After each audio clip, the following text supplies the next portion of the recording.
Juez constitucional de la Unidad Judicial Multicompetente de Yaguachi, Guayas, John Rodríguez, ordena que a Jorge Glass se le restituyan inmediatamente los derechos políticos de participación, de elegir y ser elegido y a participar en los asuntos de interés público. Sigue la noticia y busca también las reacciones sobre este hecho. Sí, la reacción inmediata por parte del presidente de la Corte Nacional de Justicia, el doctor Iván Saquicela, a raíz de que se ha dado esta decisión por parte del juez John Rodríguez de Yaguachi en la provincia del Guayas, restituyendo los derechos políticos y de participación del ex vicepresidente Jorge Glass, quien ha sido condenado ya y sentenciado con 2 sentencias ejecutoriadas, tanto en el caso Odebrecht como en el caso Sobornos. El doctor Saquicela también ha reaccionado incluso en sus redes sociales respecto de esta decisión del juez. Doctor Saquicela, buenas noches.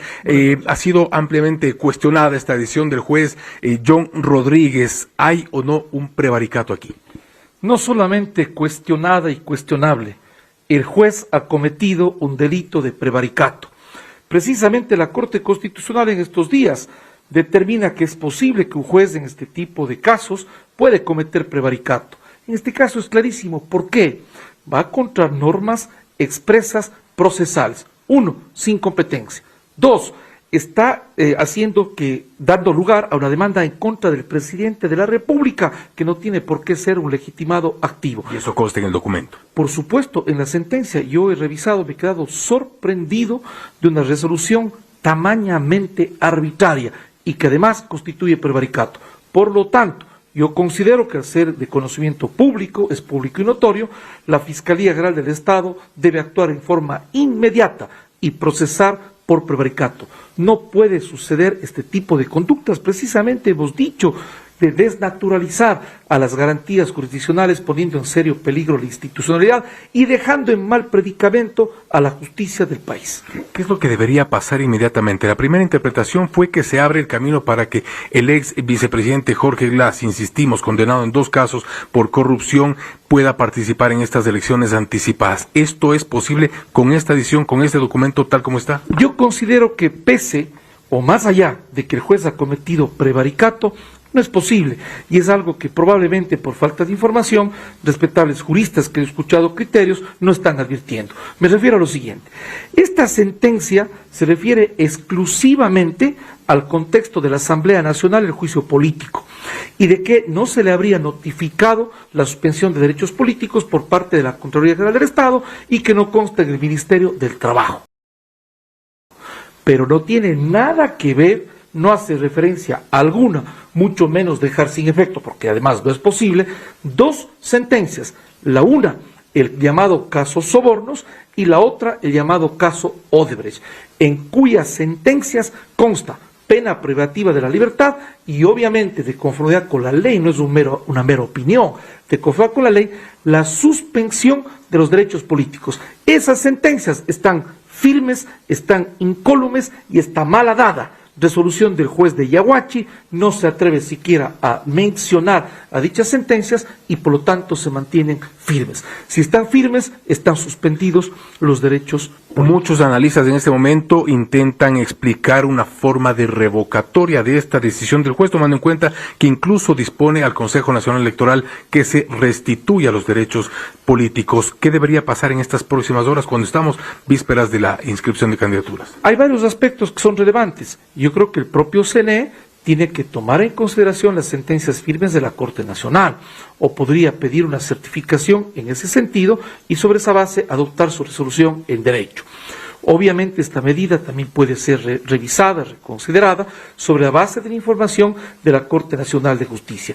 Dicho sea de paso, mi actuación es en derecho, defendemos la independencia judicial y la institucionalidad, y no es posible que jueces que atropellan el derecho, incluso con opiniones de carácter política, nos hagan quedar mal a la función judicial del Ecuador. Yo por eso he expresado, no se puede desnaturalizar este tipo de medidas, e inclusive hemos presentado reformas para que haya cambios, modificaciones que eviten la arbitrariedad. Y ahora con la sentencia de la Corte Constitucional, que no queden en impunidad prevaricatos como estos y tantos otros, como aquellos casos, por ejemplo, de Manglar Alto, que han indignado al país. Seguiremos defendiendo la independencia judicial y la institucionalidad, así haya tantos insultos, tantas patrañas y se pretenda confundir nuestras actuaciones, que son sencillamente en derecho por el imperio de la democracia y la institucionalidad. Al ser un presunto prevaricato flagrante, según se ha dicho, el juez debería estar siendo buscado, procesado. Esa es una atribución de la Fiscalía, pero en términos generales, obviamente entiendo yo de que existe un delito de prevaricato que conoce todo el país y es competencia de la Fiscalía General del Estado iniciar inmediatamente el proceso penal y a partir de aquello, obviamente, el Consejo de la Judicatura adoptar las decisiones disciplinarias en el ámbito de sus competencias. El doctor Ivanza Quisela, presidente de la Corte Nacional de Justicia, respecto de esta polémica decisión del juez John Rodríguez del Cantón Yaguachi, cuando se ha decidido, se ha resuelto admitir una petición de un ciudadano, de una tercera persona, en favor de los derechos de participación y derechos políticos del ex vicepresidente Jorge Glass. Ha dicho que esto no es aplicable, puesto que existen las dos sentencias, en el caso Sobornos y en el caso Odebrecht. Esta ha sido la reacción del presidente de la Corte Nacional de Justicia, del doctor Ivanza Quisela. Seguimos con ustedes. Jan Topic suma un nuevo apoyo, mientras el correísmo anunciará su binomio este sábado y aún 3 presidenciables no han confirmado a sus compañeras de fórmula. ¿Cómo se conforma hasta ahora el tablero electoral de cara a los comicios? Bien, revisemos cómo se arma por el momento el tablero electoral de cara a los comicios de agosto. Entre las novedades, Centro Democrático Lista 1, que en 2021 auspició al correísmo, se suma al Partido Social Cristiano Lista 6 y al Partido Sociedad Patriótica Lista 3 para apoyar la campaña del empresario Jan Topic, quien ya ha confirmado que estará acompañado de la comunicadora y abogada Diana Jácome, cuya postulación ya ha recibido la venia del Partido Social Cristiano. El ex legislador Fernando Villavicencio correrá por la presidencia auspiciado por el movimiento Construye Lista 25, los ex ruptura de los 25. Su candidata a la vicepresidencia, la activista Andrea González Nader. El expresidente de los gobiernos parroquiales rurales del Ecuador, Bolívar Armijos, también intentará llegar a Carondelet con el auspicio del movimiento Amigo Lista 16. Lo acompaña Linda Romero, comunicadora y asesora política. El ex legislador Daniel Novoa y la ex candidata a la alcaldía de Cuenca, Verónica Abad, conforman el binomio apoyado por el movimiento Pueblo, Igualdad y Democracia PIT Lista 4 y el movimiento Mover Ex Alianza País Lista 35. Pero no es todo. Por otra parte, el ex vicepresidente Otto Sonnenholzner, que esta semana aceptó formalmente su precandidatura, correrá por la presidencia de la mano de Avanza Lista 8, Suma Lista 23 e Izquierda Democrática Lista 12. Él aún no ha confirmado quién lo acompañará. Lo haría este fin de semana. En tanto que el exprefecto de Azuay, Yacu Pérez, también está en la línea de partida. Apoyado por Democracia Sí, Lista 20, Unidad Popular, Lista 2 y el Partido Socialista Ecuatoriano, Lista 17. De momento tampoco ha confirmado quién lo acompañará. Lo haría el próximo lunes. El empresario y ex candidato a la presidencia, Javier Herbas, vuelve a la escena política electoral, esta vez con el movimiento Reto Lista 33. ¿Con quién conformará su binomio? Eso aún está por verse. Mientras, la Revolución Ciudadana confirmará su binomio este sábado en un evento en Manabí. Se da por descontado la fórmula Luisa González, ex legisladora, y el ex candidato presidencial Andrés Arauz. Así el tablero electoral hasta ahora. Seguimos con más noticias. Y el 50% de los procesos de democracia interna se han cumplido a un día de que concluya el plazo. Este fin de semana, una organización política llegará a aceptar su binomio. Este viernes, las autoridades del Consejo Nacional Electoral recibieron a la primera candidata a la Asamblea por la circunscripción en el exterior para aceptar su candidatura. Para este fin de semana, el movimiento Suma ha reservado un espacio para aceptar la candidatura de su binomio presidencial. Finalizar la tarde tendremos el dato de quiénes son los precandidatos que vienen a realizar el proceso de aceptación de precandidatos. Pero ya han separado su espacio para mañana al mediodía. Efectivamente, ya han separado para el día de mañana al mediodía. el pedido del Partido Socialista en alianza que tiene para el día lunes, me parece, si no me equivoco. Bueno, son varios pedidos que ya nos están llegando. Mientras tanto, este sábado concluye el plazo para que las organizaciones políticas terminen con los procesos de democracia interna. Se han registrado en todo el país 220 procesos, 106 ya han concluido. Alrededor del 50% de lo solicitado, faltando ya pocas horas para que se cierre el periodo o el tiempo para realizar primarias. Y de esa manera también ya en matriz tenemos 2 aceptaciones de binomio presidencial a la espera de las mismas y al registro también de alianzas. En el CNE se han instalado mesas técnicas para ayudar a las organizaciones políticas para que puedan realizar sus inscripciones, pero hasta el momento no ha llegado nadie. Esperan que puedan acudir pasado este fin de semana, pues hasta el 13 de junio tienen plazo para inscribir las candidaturas. Pero hay inconvenientes con algunas organizaciones políticas, con Izquierda Democrática y con Pachacutic.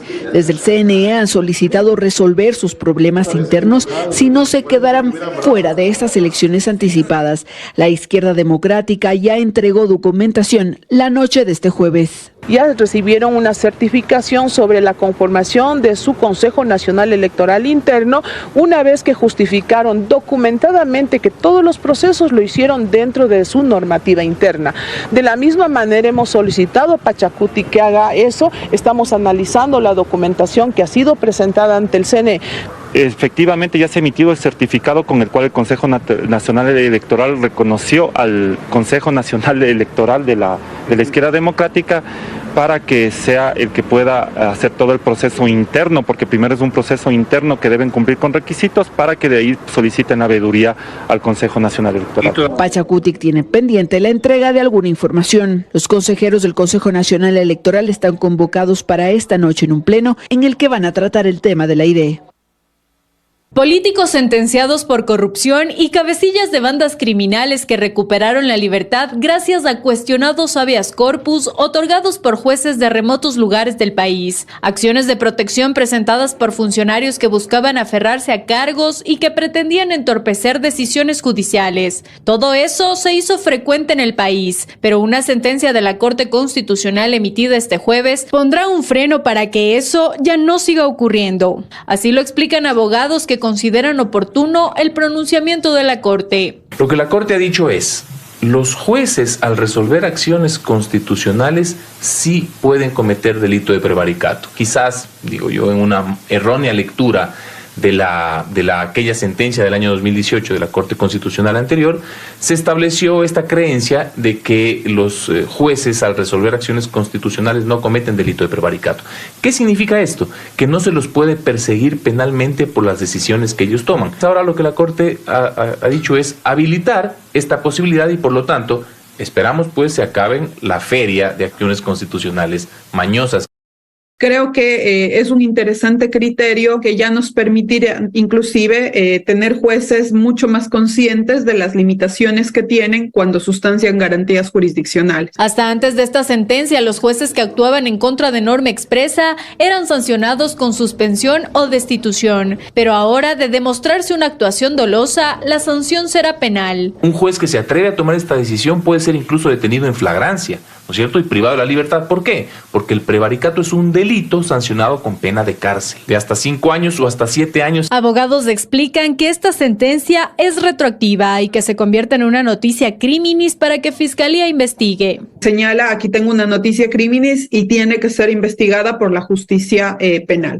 Pueden ser procesados los que resuelvan ahora o incluso los que resolvieron antes aquellas acciones cuando ellos creían que tenían inmunidad. Los expertos sostienen que esto permitirá recuperar en algo la seguridad jurídica en el país. Hasta ahora, 8 precandidatos correrían por la presidencia en las próximas elecciones. La Revolución Ciudadana anunciará su binomio este fin de semana. En tanto, Centro Democrático y Pachacutic aún analizan a quién respaldar. A menos de una semana de cerrarse la etapa de inscripciones, el tablero electoral va tomando forma entre aceptaciones y alianzas. Al momento, el ex vicepresidente Otto Sonnenholzner correrá por la presidencia de la mano de Avanza Lista 8. suma lista 23, e Izquierda Democrática lista 12. El exprefecto de Azuay, Yacu Pérez, también está en la línea de partida, apoyado por Democracia Sí, lista 20, Unidad Popular, lista 2, y el Partido Socialista Ecuatoriano, lista 17. El empresario Jan Topic, quien se estrena en la política, intentará llegar a Carondelet con el apoyo del Partido Social Cristiano, lista 6, y el Partido Sociedad Patriótica, lista 3. El ex legislador Daniel Novoa Acín participará apoyado por el Movimiento Pueblo, Igualdad y Democracia, PIT, lista 4, y el Movimiento Mover, lista 35. El también ex asambleísta Fernando Villavicencio se postula con el auspicio del Movimiento Construye, lista 25. El empresario y ex candidato a la presidencia Javier Herbas vuelve a la escena política electoral, esta vez con el Movimiento Reto, lista 33. El expresidente de los gobiernos parroquiales rurales del Ecuador, Bolívar Armijos, también intentará llegar a Carondelet con el auspicio del Movimiento Amigo, lista 16. Por su parte, la Revolución Ciudadana confirmará este sábado en Manabí a su binomio. La ex legisladora del correísmo, Luisa González, lo encabezaría. Varios de estos nombres ya han confirmado a sus compañeros y compañeras de fórmula. Otros lo irán haciendo en estos días. Mientras Pachacutic analiza a quién apoyará, hay dos cartas sobre la mesa: Javier Herbas o Yacu Pérez, aunque todavía no descartan ir con candidato propio. Dentro del movimiento está también el nombre del compañero Salvador, que al final del día o al final de hoy decidiremos la alianza consolidada con movimientos políticos o Pachacutic con Salvador. Eso está en la decisión de los coordinadores provinciales que hoy están convocándose para el Consejo Político Nacional. Centro Democrático también se lo piensa. Entre sus alternativas, Jan Topic o Javier Herbas. Así las cosas, hasta ahora. Los partidos políticos van afinando sus listas para candidatos a la Asamblea Nacional. Algunos aún esperan las primarias para definir los nombres, mientras otros ya tienen las candidaturas en las que exasambleístas y expresidentes de la República se perfilan con miras de llegar al Parlamento. El Partido Socialista Ecuatoriano se unieron para estas elecciones anticipadas. Ya han analizado la mayor parte de las listas de asambleístas en las provincias. Tienen algunos nombres. Un ex legislador liderará la lista nacional. Bruno Segovia. En Pichincha vamos Giovanni Tariguana, el sector sur, Fernando Morales en las parroquias. Se han definido ya nombres en Manabí, Mary Zamora en el distrito sur. Hasta el día de mañana que culminaremos con la elección de la lista nacional. Por su lado, el Partido Sociedad Patriótica ha decidido que el expresidente Lucio Gutiérrez sea el que vaya primero en la lista de asambleístas nacionales. Pongo a disposición del pueblo ecuatoriano mi experiencia, mi honradez, mi patriotismo para desde la Asamblea Nacional luchar por darle con leyes más seguridad a los ecuatorianos. La lista del movimiento Suma estará encabezada por Guillermo Celi, pero los otros nombres se van a conocer en los próximos días y será Otto Sonnenholzner el que los haga públicos.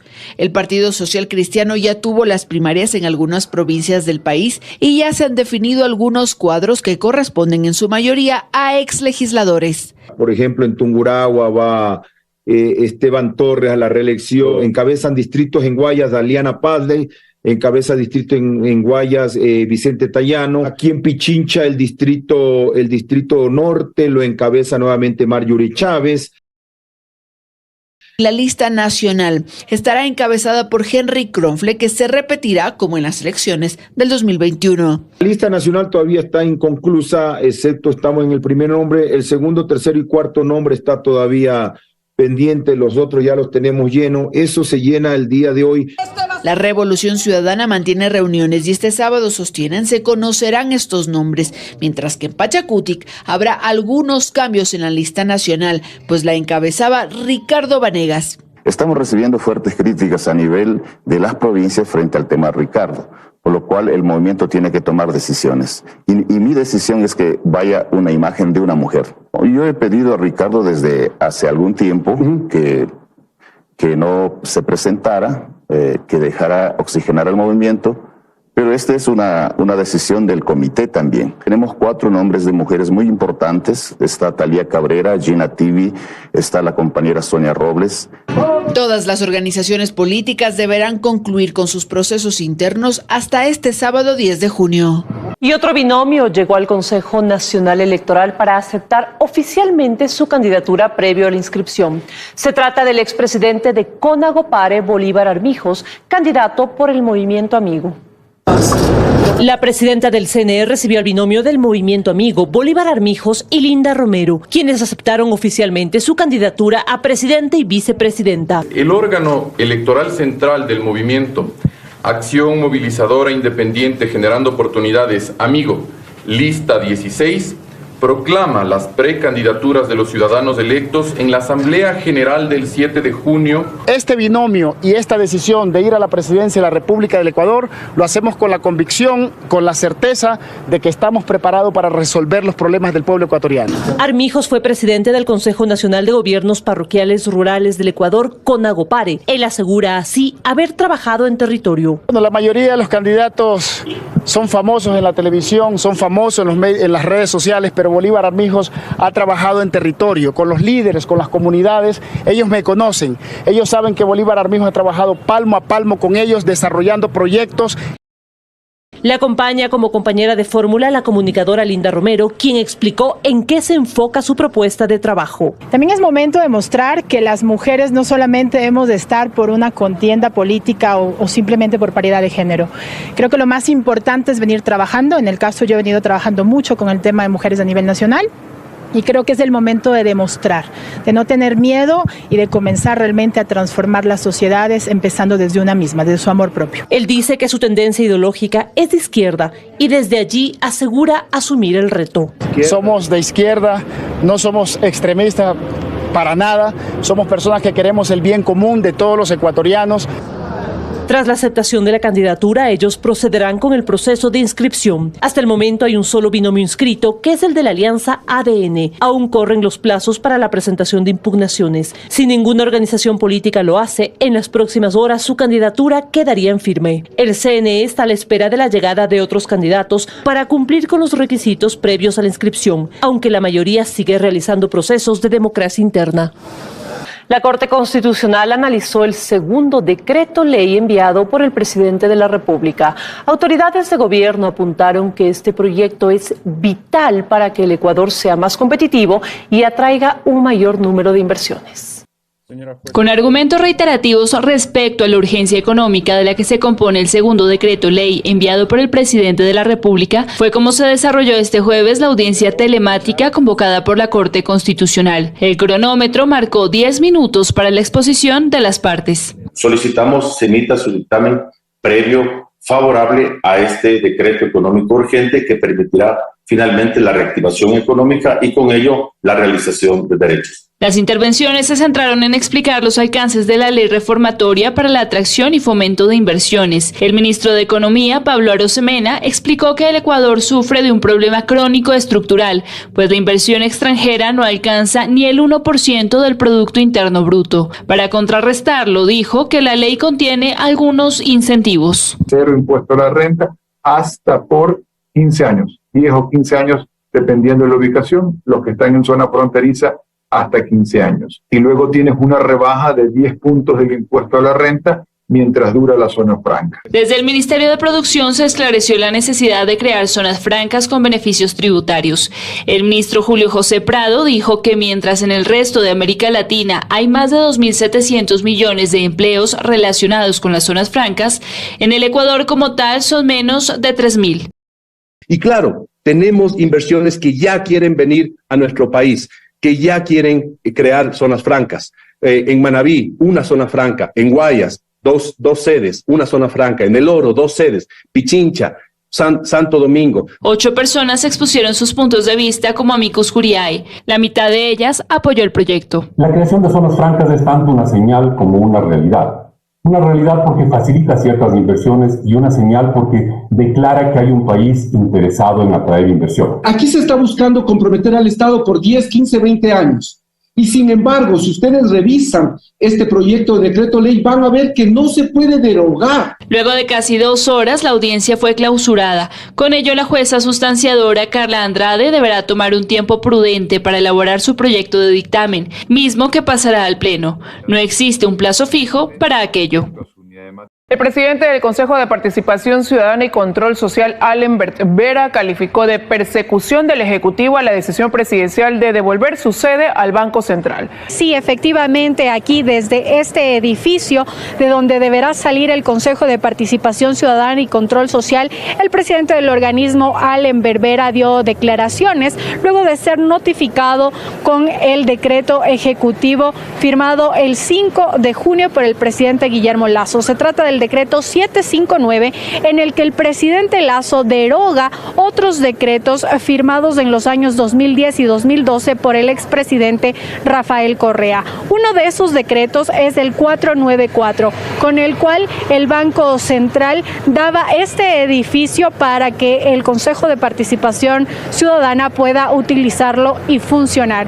No obstante, el primer mandatario ha argumentado que se debe cumplir con lo que dispone el Código Orgánico Monetario y Financiero, en donde se señala que el Banco Central no puede dar ningún bien para apoyar a ninguna persona natural ni jurídica.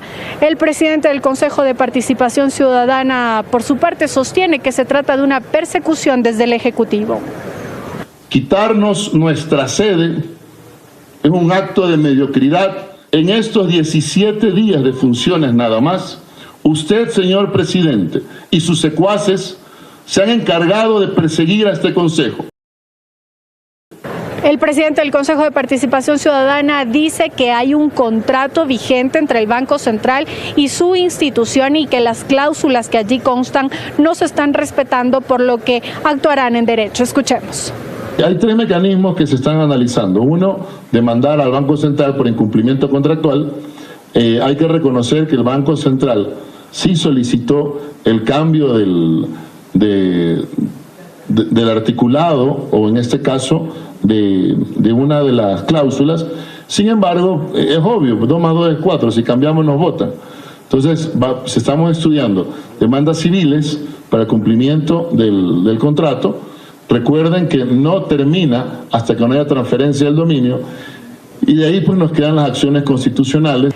Finalmente señaló que pese a todos los inconvenientes que han tenido en estos 17 días de gestión, continuarán trabajando, aunque especificó que su trabajo está más dirigido hacia el territorio y en cambio se está todavía a la espera de que avancen los concursos para nombrar autoridades de entidades importantes del Estado, entre ellas, por ejemplo, el Contralor General.